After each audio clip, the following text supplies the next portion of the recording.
जमींदार ने पहले माँ के साथ किया, उसके बाद छठी क्लास में पढ़ रही बच्ची के साथ किया और करने के बाद उसे मार डाला, उसे मार कर फेंक दिया। तो क्या है पूरी कहानी, इसे जानने के लिए इस वीडियो में बने रहें और चैनल को सब्सक्राइब कर दें। आज की जो सच्ची घटना है वो बिहार के चंपारण के बीघा गांव से है, जहां पर कक्षा 6 में पढ़ रही एक बच्ची जिसका नाम है प्रियंका, उसकी अचानक तबीयत खराब हो जाती है। तबीयत खराब होने के बाद जो स्कूल वाले हैं उसको दवा देते हैं, उसको दवा देने के बाद भी उसका जो तबीयत है वो सुधर नहीं रहा था। फिर जो स्कूल वाले हैं वो उस बच्ची को बोलते हैं कि आज तुम अपने घर चले जाओ, जब तबीयत ठीक हो जाए तब तुम आ जाना। और इतना बोलकर उसको छुट्टी दे देते हैं, वो वहाँ से भेज देते हैं। फिर वो बच्ची जैसे तैसे करके अपने घर पहुँचती है और जब घर पहुँचने के बाद वो अपनी माँ को आवाज़ लगाती है, वो दरवाज़ा खटखटाती है, तो अंदर से कोई रिस्पॉन्स नहीं आता है, अंदर से कोई जवाब नहीं आता है। तब वो लड़की सोचती है कि आखिर माँ क्या कर रही है, क्योंकि जो गेट है वो अंदर से बंद था। तब वो खिड़की से हुलक कर झाँक कर देखती है, तो वो देखती है कि उसकी माँ एक आदमी के साथ नग्न अवस्था में है, संबंध बना रही है। वो देखकर चौंक जाती है और वहीं बैठ जाती है। फिर थोड़ी देर बाद दरवाज़ा खुलता है और उसमें से जो आदमी है वो बाहर निकलता है। वो उस बच्ची को देखता है, प्रियंका को देखता है और देखकर चला जाता है। फिर अंदर से उसकी माँ आती है और उसे अंदर ले जाती है और दरवाज़ा बंद कर देती है।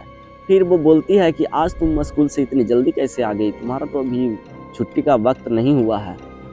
तब वो बच्ची है जो कुछ नहीं बोलती है, वो बस सोचते रहती है, जो उसने देखा था उसके दिमाग में वही चल रही होती है। फिर 15 दिसंबर 2022 को उसकी माँ जो है वो बाहर जा रही थी, क्योंकि उसे शादी समारोह में जाना था। तो वो अपनी बेटी को बोलती है कि तुम घर में ही रहना और दरवाज़ा बंद करके रखना। बाकी जो पशु हैं उनके लिए जो चारा है वो खेत से ले आना और उनको दे देना। इतना बोलकर वो चली जाती है। फिर उस दिन करीब 11 बजे जो जीतन है वो उसके घर आता है। दरअसल उसका नाम जितेंद्र कुमार यादव है। उसे लोग प्यार से जीतन बोलते हैं। वो उसके घर आता है और बोलता है कि तुम्हारी माँ ने बोला है कि खेत से चारा ले आना और चारा लाकर पशु को दे देना, तो तुम जाकर मेरे खेत से चारा ले आओ।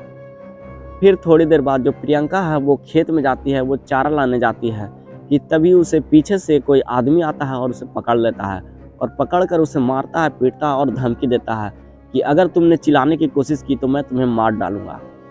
इतना कहने के बाद वो उसके साथ गंदा काम करने लगता है, उसके साथ संबंध बनाने लगता है।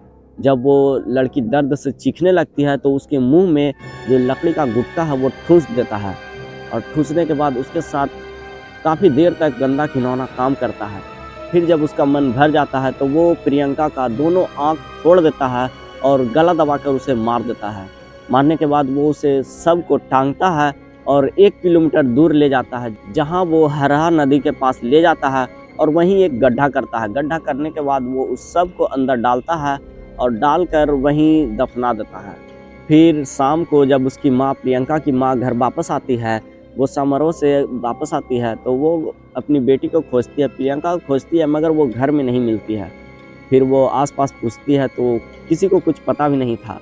फिर जब प्रियंका के पिता आते हैं जो कि खेत में काम कर रहे थे, वो लौटते हैं तो उससे भी पूछती है तो उनको भी कुछ पता नहीं था। फिर सभी थाने जाते हैं, कंप्लेन करते हैं। वो बोलते हैं कि मेरी बेटी लापता है, तो जो थानेदार है वो बोलता है कि ठीक है, आज भर आप रुक जाइए, अगर देखिए कल तक आपकी बेटी वापस नहीं लौटती है तो मैं आपका जो केस है वो रजिस्टर कर लूँगा। फिर जो प्रियंका के माता और पिता होते हैं वो घर वापस आ जाते हैं और अपने स्तर से खोजबीन कर रहे थे, छानबीन कर रहे थे। फिर रात गुजरने के बाद सुबह वो खेत में जाती है, जिस खेत से वो चारा लाने के लिए बोली थी। वो खेत में जाती है तो देखती है कि प्रियंका का जो चप्पल है वो वहीं है। तब वो फिर से कंप्लेन करती है, पुलिस को बुलाती है। पुलिस खोजबीन शुरू करता है तो फिर वो हरहा नदी के पास पहुंचता है, जहां वो एक ताज़ा गड्ढा देखता है। वो उस गड्ढे के पास जाता है जहां उसकी जो प्रियंका, उसके कपड़े रखे हुए थे। वो वहाँ से कपड़े उठाता है और गड्ढा को वापस फिर से खुदाई करता है तो उसमें उसका जो शव है वो मिल जाता है। जहाँ अभी उसके मुँह में जो लकड़ी का गुटखा है वो ठूँसा हुआ था, उसकी दोनों आँखें फोड़ी हुई थी। ये देखकर उसके माता-पिता काफ़ी चीखने लगते हैं, चिल्लाने लगते हैं। फिर जो उसकी माँ है वो बोलती है कि मुझे जीतन पे शक है, वही ये सब किया होगा। तो जीतन को है वो हिरासत में लिया जाता है, उससे पूछताछ शुरू की जाती है। वो बोलता है कि मैं 10 साल पहले से ही इसकी माँ के साथ, जो प्रियंका की माँ है उसके साथ संबंध बना रहा था। किसी को कानो-कान खबर नहीं हो रही थी, लेकिन एक दिन ये बच्ची आकर सब कुछ देख लेती है।